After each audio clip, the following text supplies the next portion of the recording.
falando em Jair Bolsonaro, falando em direita no Brasil, anistia 2026. Próximo assunto tem muito a ver com isso, porque nesta semana houve a divulgação de uma pesquisa do ranking dos políticos sobre quem é visto como principal nome da direita para 2026.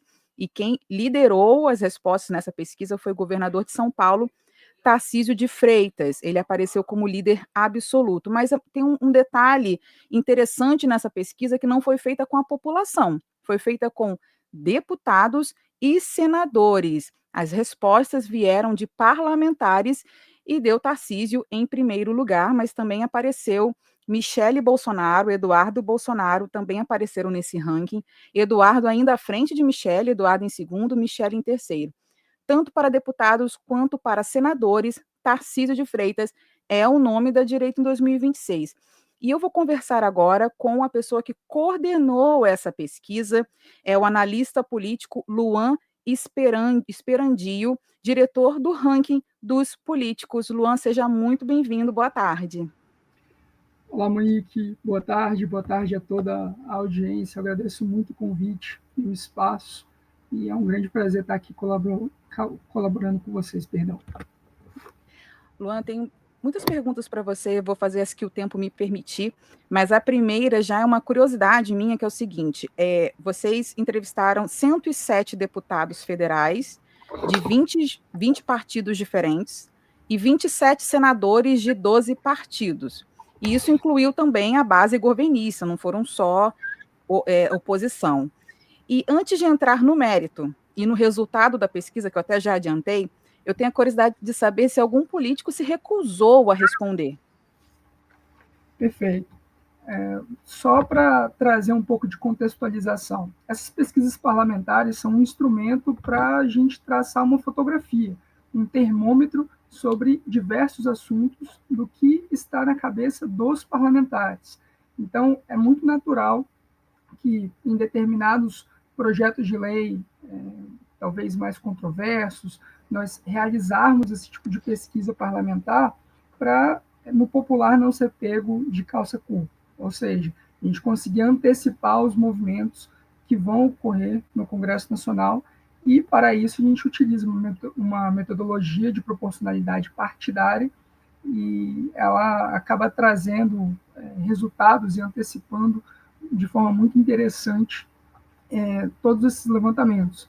O ranking dos políticos já faz rodadas de pesquisa há muitos anos, então nós já tivemos diversos projetos de lei cujo resultado foi antecipado por esse tipo de termômetro da nossa parte, e o ranking é um instrumento de educação cívica. Então, naturalmente, nós trouxemos essa pesquisa parlamentar com a intenção de ajudar a transmitir para a população o que os parlamentares estão pensando, ao menos nesse momento, Monique.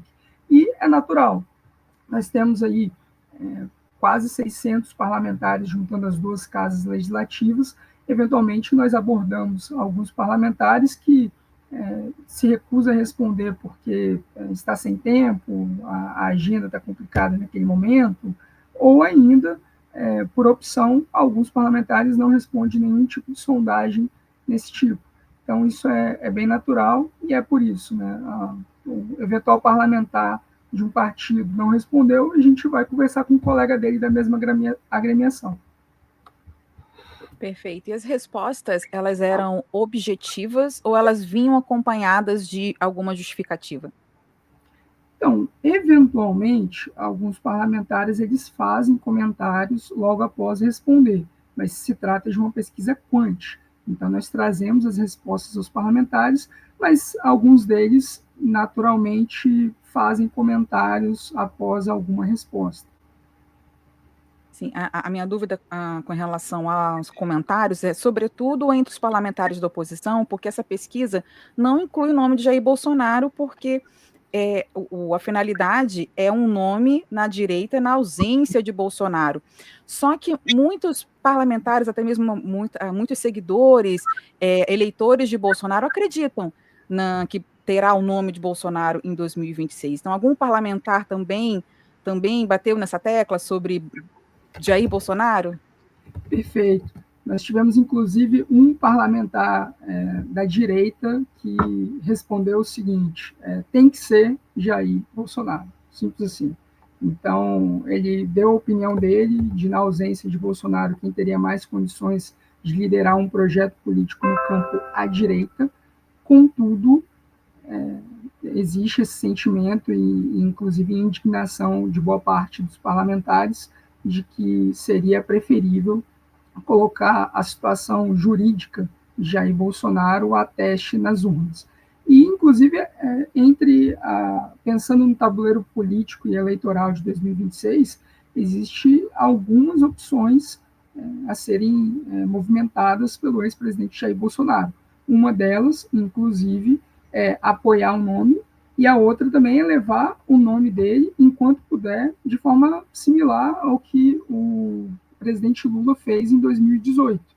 Lembrando, naquele contexto, ele era o cabeça de chapa e o ministro da Fazenda atual, né, Fernando Haddad, era seu vice e acabou assumindo a cabeça de chapa assim que o TSE negou, né, a inscrição dele.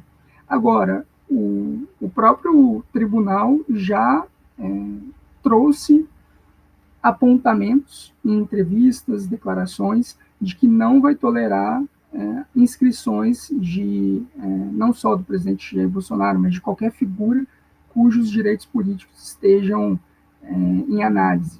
Então, isso pode, eventualmente, se Jair Bolsonaro levar a fim e a cabo a candidatura dele, é possível que seja negado em poucas horas, e não tal como Lula foi em 2018. Naquela circunstância, ele ficou como candidato durante 5 semanas, salvo engano. Né? E é bem possível que isso não ocorra da mesma forma agora.